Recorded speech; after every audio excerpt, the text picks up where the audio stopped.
Posibilidad y límites de la teología. Los límites, ¿cuáles son? Tenemos límites. Al enumerar los límites que condicionan nuestro conocimiento teológico, el profesor Kevan menciona los siguientes límites. Número 1, la finitud del entendimiento humano. El entendimiento humano es finito, no es infinito. No somos omniscientes, no tenemos un conocimiento ilimitado, tiene límites. Entonces, ¿descubrirás tú los secretos de Dios? Como dice Job 11:7. Los secretos de Dios los vamos a conocer si Dios nos los revela. ¿Llegarás tú a la perfección del Todopoderoso? Esas son preguntas que hace Dios en Job. Oh profundidad, como dice Romano 11:33. Oh profundidad de las riquezas, de la sabiduría y de la ciencia de Dios. Cuán insondables son sus juicios e inescrutables sus caminos. Es decir, que el conocimiento del hombre, esas son las limitaciones de la teología. La limitación de la teología es que el hombre tiene un conocimiento finito, por lo tanto no se puede ir más allá. Si nosotros tenemos un límite, como estudiantes de la palabra de Dios tenemos un límite, hasta aquí, hasta lo revelado. Después de ahí hay un límite que hay que esperar. El estado imperfecto de las otras ciencias, tanto naturales como metafísica o filosofía o morales. El estado imperfecto de las demás ciencias. No hay ciencia perfecta. Siempre hay dudas, siempre hay excepciones. Traemos a nuestra preocupación teológica problemas que están más allá de nuestra capacidad de comprensión y de investigación. Hay cosas que están más allá. Hay cosas que le pertenecen a Dios. Lo revelado le pertenece al hombre, pero lo oculto es a Dios. Entonces esos son los límites de la teología. No puede analizar eso que no está al alcance del hombre. No puede analizar lo que no está revelado. Tal es el estado imperfecto de las ciencias humanas. Por ejemplo, el problema de la libertad del hombre. Tiene un límite. Porque una cosa es libertad y otra es libertinaje. Pero en el término de libertad hay límites. Número 3.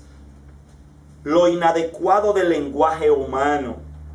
Por ejemplo, la expresión personas para hacer referencia a las 3 personas de la Trinidad. El lenguaje humano. Que tenemos que llegar a eso. Pero lo revelado es que un solo Dios que está revelado que está manifiesto en 3 divinas personas. Hay un libro de la serie porque es una serie que tiene este libro del cual tomamos esta materia, es una serie, y hay un libro que yo lo leí muchas veces, entero, lo leí varias veces, porque es un libro bien profundo de la Trinidad, como ustedes no lo van a ver en otras partes. Es un estudio bien profundo de la Trinidad, con unos análisis y una profundidad tremenda. Pero hay límites.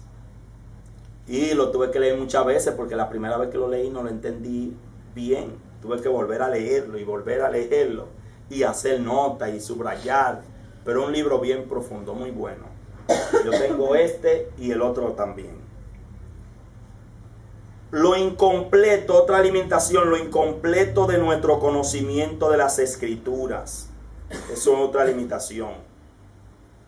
Lo incompleto del conocimiento.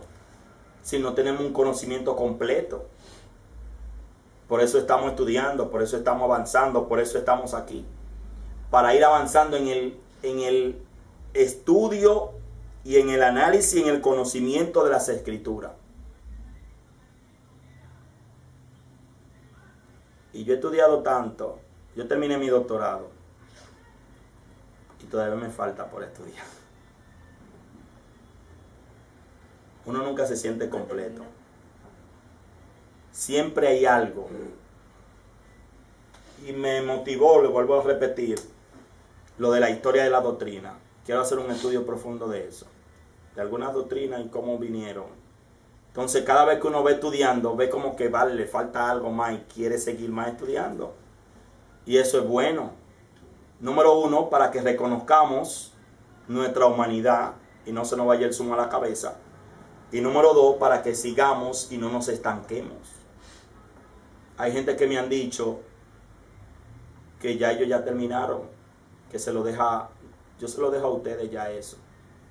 Ellos llegaron a un nivel de estudio muy bueno, bien profundo, y son personas que yo la admiraba mucho porque desde niño no la veía dando estudio y predicando, pero entonces llega un momento en que dice, ya yo se lo dejo a ustedes. Y esto es hasta que estemos. Nosotros no podemos, aquí no hay jubilación. En el Evangelio no hay jubilación. Hay que estar estudiando y trabajando y haciendo lo que Dios me mande hasta que Dios me quite. Pablo mismo terminó cuando ya Dios se lo llevó. Y él dijo, he acabado. Entonces cuando he acabado, ya entonces para que esté en la tierra, era porque ya Dios se lo iba a llevar. Y si nos queremos jubilar ya aquí, que llegamos a un tiempo en que ya no queremos ni ir a los estudios bíblicos porque ya yo me sé eso, o no quiero estudiar más porque ya, entonces, o ya no quiero trabajar, me voy a quedar sentado, ya yo no voy a hacer más nada, entonces ya no es útil para Dios aquí en la tierra, entonces Dios te tiene que promover al cielo. Amén. Amén. Si no es amén, no, si ustedes no lo creen así. Amén. No es algo absoluto. El silencio de la revelación bíblica sobre ciertos temas. Hay temas que hay silencio.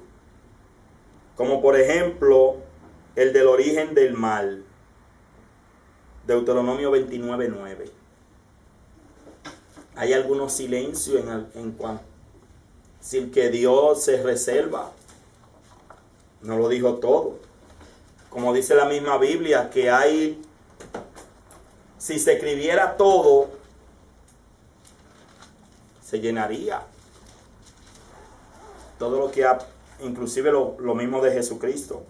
Las cosas secretas pertenecen a Jehová nuestro Dios, mas las reveladas son para nosotros y para nuestros hijos para siempre, para que cumplamos todas las palabras de esta ley. ¿Para qué? Para que la cumplamos. Es decir, que estamos estudiando es para cumplirla. Y para poder cumplir la palabra, como dice la Biblia, si me ama, guarda mis mandamientos. Entonces, ¿cómo yo voy a guardar? ¿Cómo voy a cumplir? ¿Cómo vivir algo que no leo, algo que no sé, algo que no entiendo? Entonces, lo revelado está para que lo entendamos y para que lo apliquemos.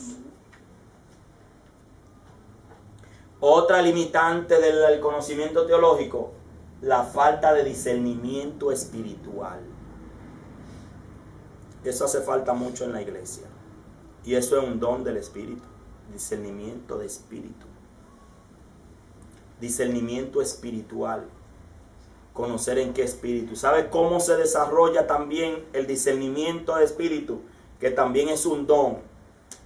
Porque es señal, pero también es un don. El don del espíritu ya es algo más profundo. Pero para tú tener conocimiento y discernimiento espiritual es necesario el estudio de lo revelado. Y para tú discernir, no tu criterio, no lo que tú piensas, no lo que tú creas. Porque hay manifestaciones del Espíritu Santo que a veces son del Espíritu Santo y decimos que no es del Espíritu, por falta del conocimiento. Y a veces no son del Espíritu y decimos que son del Espíritu.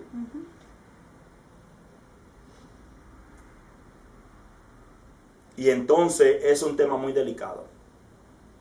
Porque eso es podemos llegar a la blasfemia contra el Espíritu Santo. Una blasfemia contra el Espíritu Santo es decir algo que es del Espíritu que no es del Espíritu. O algo que no es del Espíritu que es del Espíritu. Ahí estamos blasfemando contra el Espíritu Santo. Cuando le decían a Jesucristo que echaba fuera a los demonios por Belcebú, ahí estaban blasfemando contra el Espíritu, que era a través del Espíritu Santo. Y a veces si alguien está predicando o está ministrando y decimos que a través de los demonios y el Espíritu Santo, estamos blasfemando. Por lo tanto, tenemos que tener discernimiento espiritual. Y uno de los límites del conocimiento de la teología es la falta de discernimiento espiritual. ¿Y cómo se adquiere eso? Con la búsqueda del Espíritu. Porque no es solamente, aquí yo no le voy a hablar que es solamente estudiar la Biblia. Hay que meterse en oración, como vimos. Que la teología debe ser un conocimiento, una búsqueda del conocimiento de Dios en oración. Porque, óigame bien, hay dos extremos. Mayormente, el extremo es solo oración y poca palabra. Eso es peligroso. Porque donde hay solo oración y poca palabra, se puede entrar cualquier espíritu. Y como yo no voy a saber si es de Dios o no, porque lo revelado de Dios no lo sé, cómo se mueve Dios, he visto cómo, porque en la Biblia, cuando yo estudio la palabra de Dios, yo veo cómo Dios se mueve y cómo se ha movido. Y si se mueve, porque Dios se puede mover como Él quiera, pero no se va a salir dentro del patrón, porque Él no se va a negar a sí mismo. Dios no se niega a sí mismo. Dios es inmutable, Él no cambia. O a veces centrarse solamente en la palabra sin oración, lo que puedo llevar es a un legalismo, o puedo llegar a establecer algo humano. Entonces, una combinación de lo espiritual con el conocimiento intelectual es necesario en la iglesia. ¿Qué más? La teología, pues, nos hace modestos. Si la teología no es para hacernos arrogantes, para que sabemos más que los demás, sino que somos más moderados porque tenemos que aplicar. No es solamente conocimiento y conocimiento, porque no estamos aprendiendo para contender con los demás, sino para crecer y consolidarme bien en lo que yo creo y poder enseñar a otro bien, que trace bien la palabra de verdad. Nos invita a la humildad. El que en verdad es sabio es humilde. El que no es sabio es arrogante. El que usted dice, el que usted oye hablando de que sabe y que yo sé y que yo otro y que yo lo otro, no sabe. Porque el que en verdad sabe es humilde. Porque el que sabe no tiene que estar demostrando. Vale tanto para el teólogo como para el simple creyente el dicho de Jesús, de Juan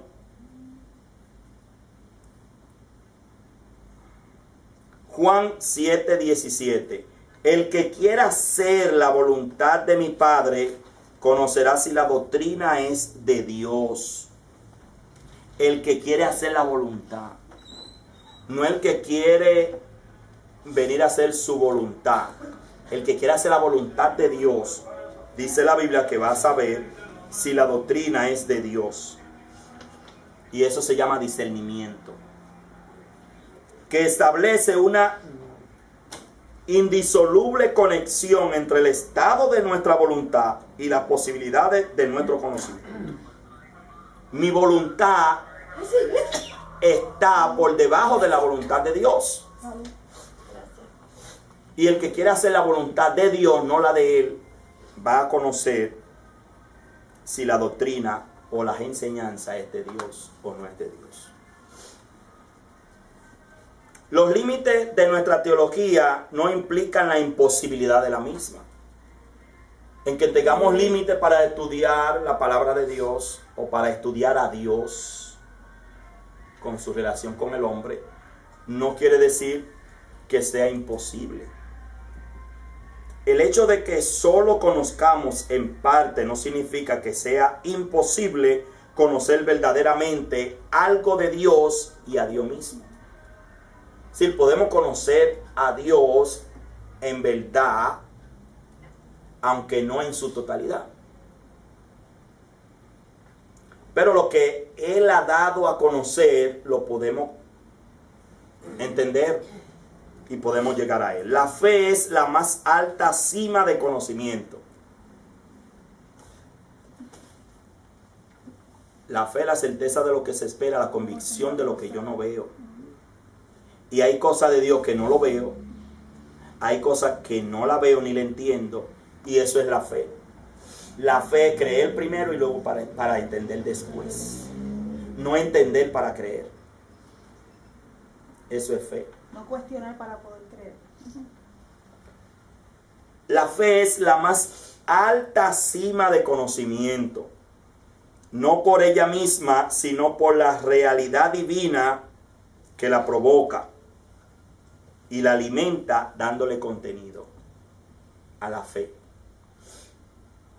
Y es por fe, pero no una fe infundada. Una fe fundamentada en la verdad. Porque no es una fe de que a ciega yo voy a hacer lo que me digan, sino lo que me dice la palabra. Y no lo que me dice en un versículo de la palabra, lo que me dice la Biblia en su totalidad. Porque hay diferentes grados de fe y hay diferentes clases de fe. ¿En fe en qué? ¿En la iglesia o en la palabra? ¿En lo que te han dicho o en lo que dice la palabra? ¿En lo que tú crees o en lo que dice la palabra? Hay límites, pero no es imposible.